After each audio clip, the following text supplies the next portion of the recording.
Right. I'm going to do a video about why the presumed safety of your loved one in a community mental health clinic is bullshit.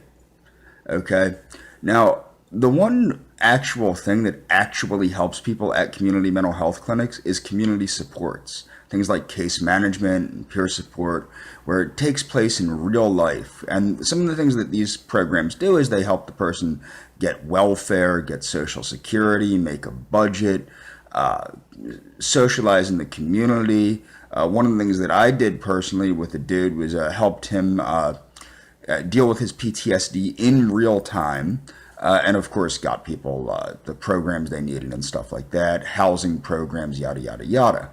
But what you need to be aware of, anybody that has a loved one receiving mental health care that is case management or peer support that requires the use of a company car, needs to be aware that that car may not, and from the looks of where I worked, probably isn't a safe vehicle. And the reason why I believe, although I'm not sure, is because they don't want to lose money by putting the car in the shop. When I worked at this one community mental health clinic, I regularly explained that the car was not inspected, and it did not get inspected until after I was pulled over by a police officer, to which I could have been in trouble because of my company not getting that car inspected.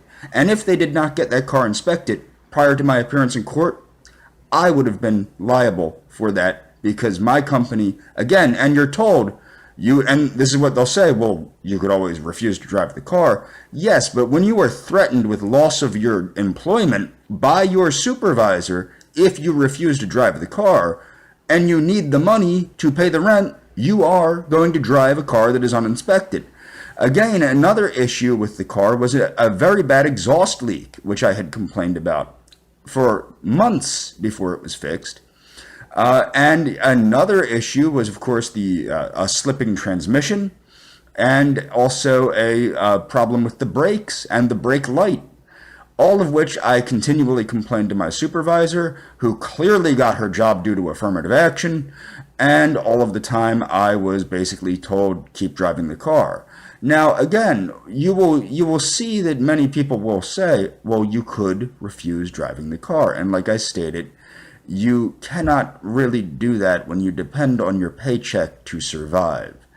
And the scary thing is, most people that are receiving these mental health services are, and children, mind you, a lot of children receive case management services, especially mentally challenged children receive these services. Their families are fully unaware, and they themselves are fully unaware, that when they get into one of these cars, they are probably in a rolling death trap.